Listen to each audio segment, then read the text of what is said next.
कभी कभी ना सबसे बड़ा डर हमारी रोजमर्रा की चीजों में ही छिपा होता है, जैसे किसी पुरानी बिल्डिंग की एक मामूली सी लिफ्ट।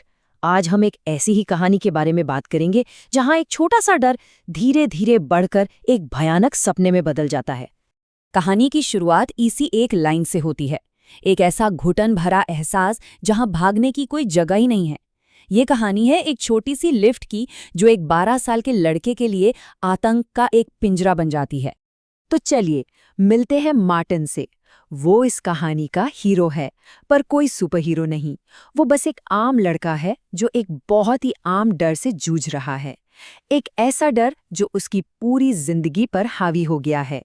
मार्टिन और उसके पिता अभी-अभी इस पुरानी बिल्डिंग में शिफ्ट हुए हैं, और मार्टिन के लिए ये एलिवेटर सिर्फ ऊपर नीचे जाने की एक मशीन नहीं, बल्कि एक डरावनी जगह है। उसे हमेशा ये लगता था कि कहीं ये बीच में ही ना गिर जाए। और सच कहूं तो ये लिफ्ट वाकई में डरावनी थी। सोचिए, रोशनी भी ठीक से नहीं आती, दीवारें गंदी, और दरवाजा वो तो हमेशा एक जोरदार खटाक की आवाज के साथ बंद होता था। और सबसे भयानक था उसका कांपना, जैसे वो हर फ्लोर पर पहुंचकर हाँप रही हो। तो मार्टिन के पास ऑप्शन क्या थे? सच तो ये है कि कोई अच्छा ऑप्शन था ही नहीं।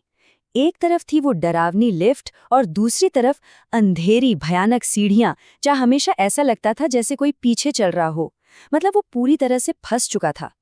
और जैसे ये सब काफी नहीं था, मार्टिन की मुश्किलें बढ़ाने के लिए थे उसके अपने पिता। जब मार्टिन ने सीढ़ियों से जाने की कोशिश की, तो उसके पिता ने उसे समझने की बजाय उसे नीचा दिखाया। उनकी आंखों में मार्टिन के लिए सिर्फ एक ही बात थी, तुम एक डरपोक हो। पिता की डांट के बाद बेचारे मार्टिन के पास कोई और रास्ता ही नहीं बचा। उसे मजबूरी में रोज उसी लिफ्ट का सामना करना पड़ता था। उसने खुद को दिलासा दिया कि उसे इसकी आदत डालनी होगी, बिल्कुल वैसे ही जैसे उसने स्कूल में होने वाली बुलिंग की आदत डाली थी। लेकिन कहानी में असली मोड़ तो अब आता है।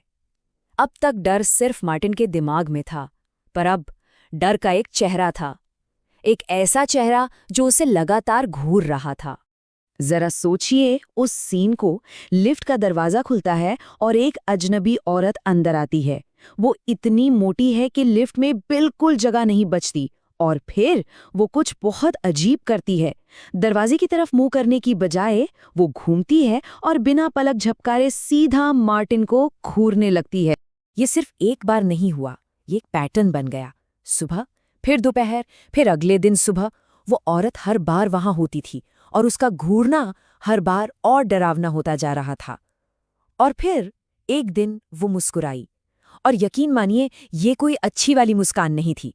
इस मुस्कान ने मार्टिन के डर को दहशत में बदल दिया। जब डरे सहमे मार्टिन ने हिम्मत करके अपने पिता को ये सब बताने की कोशिश की, तो उसे क्या मिला?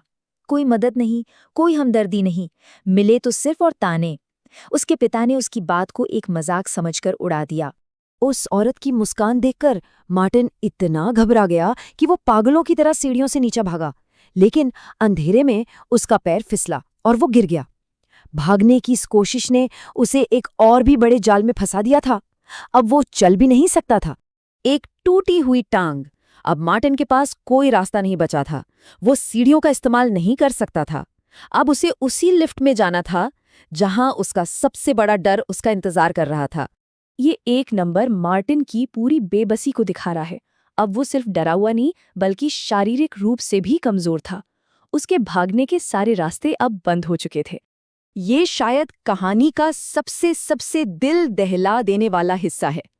अस्पताल से लौटते वक्त मार्टिन को एक पल के लिए लगता है कि वो सुरक्षित है, क्योंकि उसके पिता उसके साथ हैं। लेकिन फिर उसके पिता उसे धोखा देते हैं। वो 9वें फ्लोर पर उतर जाते हैं, मार्टिन की चीखों को अनसुना करके, और जाते जाते उसका मजाक उड़ाते हुए उसे उस डरावनी लिफ्ट में बिल्कुल अकेला छोड़ देते हैं। और फिर ठीक वही होता है जिसका मार्टिन को सबसे ज्यादा डर था। लिफ्ट अगली ही मंजिल पर रुकती है, 10th फ्लोर। दरवाजा खुलता है और वो औरत ठीक सामने खड़ी होती है, जैसे उसे पहले से पता था कि मार्टिन अकेला आने वाला है।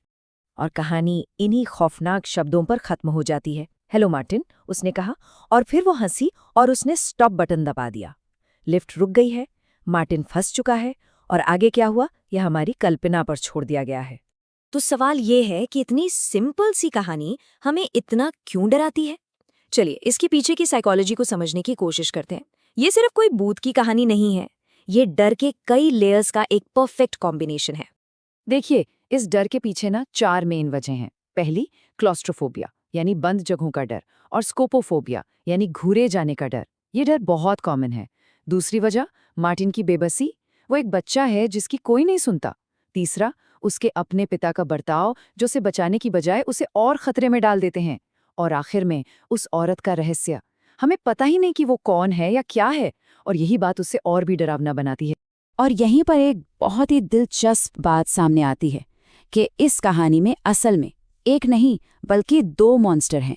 एक तरफ वो औरत है जो मनोवैज्ञानिक आतंक फैला रही है, और दूसरी तरफ मार्टिन का पिता है जो इमोशनल नेग्लेक्ट से उसे अकेला छोड़ देता है। और दोनों के ही खिलाफ मार्टिन के पास अपना बचाव करने का कोई तरीका नहीं है। और हम आपको इसी एक सवाल के साथ छोड़कर जा रहे हैं। इस कहानी का असली हॉरर क्या है? लिफ्ट के अंदर का वो मॉन्स्टर, या वो अपना जो आपको उसके साथ अकेला छोड़ देता है? शायद असली डर उस अजनबी से नहीं बल्कि उस भरोसे के टूटने से पैदा होता है। जब किसी बच्चे का सबसे बड़ा रखवाला ही उसे खतरे में धकेल दे, तो वो बच्चा कहाँ जाएगा? इस पर सोचिएगा जरूर।